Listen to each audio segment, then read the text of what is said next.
Hey everyone, and welcome to episode 3 of DK Fantasy Creation and Design. Welcome.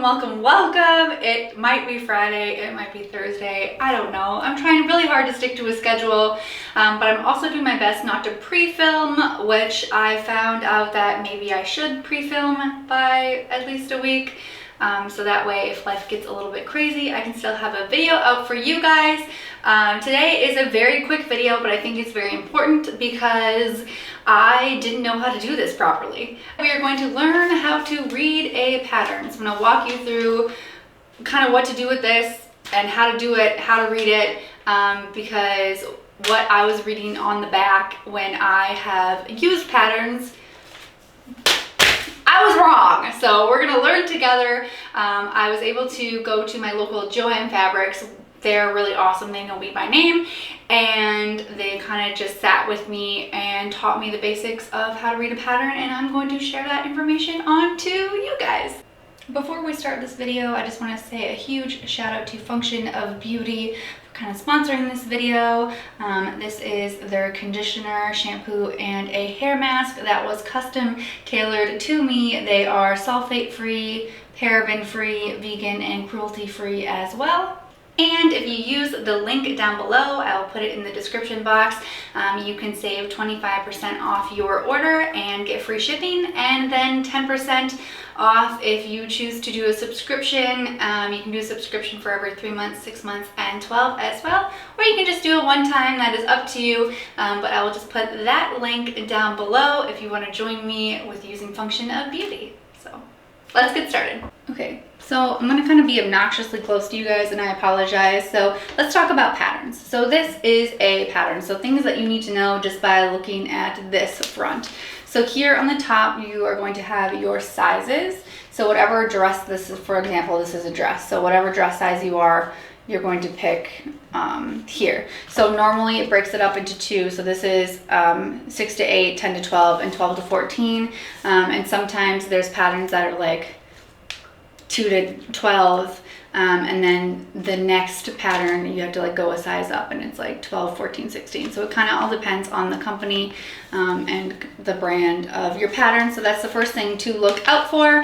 Another thing to look out for is this number right here. So in craft stores, they have like a catalog that you can look through, so you don't have to look through the file folders, and you would just find whatever interests you. Take this and look it up in the file folder, which is actually very easy.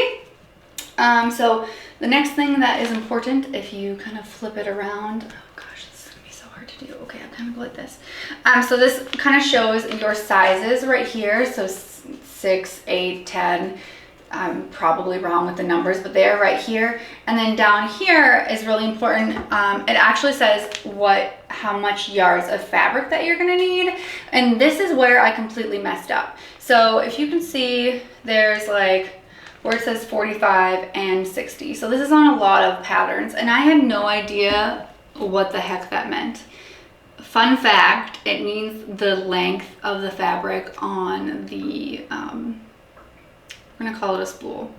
And the patterns actually also take into effect that the fabric is folded over at stores, which is another mistake that I've made. So I've looked at a pattern and I went, oh, this only needs, for my size, this only needs 1.5 yards of fabric. Well, I can cut that in half because the fabric on the spool is, you know, is folded over. So I can cut that in half, and then I get home and I'm absolutely wrong and I'm short on fabric. So just take into consideration that this, on how many yards it takes into consideration that your fabric is folded over. Another thing to kind of pay attention to is that it's broken up by different looks. So if you notice that this is a pattern not just for this dress, but also for these 3 as well. So it's going to be like A, B, and C, and then you're just going to flip it around and you're going to look at A, B, and C. So, you know, if you just want to make B, you're obviously just going to need that 1 or 1.5 yards of fabric. So you're just going to be looking in the middle. So yeah, that's kind of straightforward. When you pull out your pattern, you're going to have the pattern that's actually just like folded all nicely together, which good luck getting it back like this. Just not going to happen. And then it's going to come with this kind of booklet as well. And don't be like me and throw this out and just assume you know everything, because it's gonna go over the instructions on how to make your garment. Sometimes it's not just as easy as, you know, cutting and tracing out the pattern onto your fabric and then sewing the fabric together. So this kind of goes over this. One thing to really pay attention to is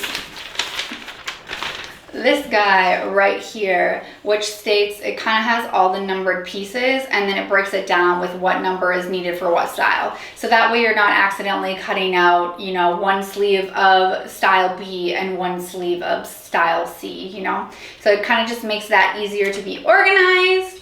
And then I'm gonna kind of just half open this pattern, but you can kind of see it's like very, like, it's rippable. It's very thin paper, but you can see that it's numbered. You can see where it says, like, you know, cut here, cut on fold. And then I'll just kind of show you. So I'll show you right here. It kind of says what size. Like if you're a size 6, you're gonna cut on this line.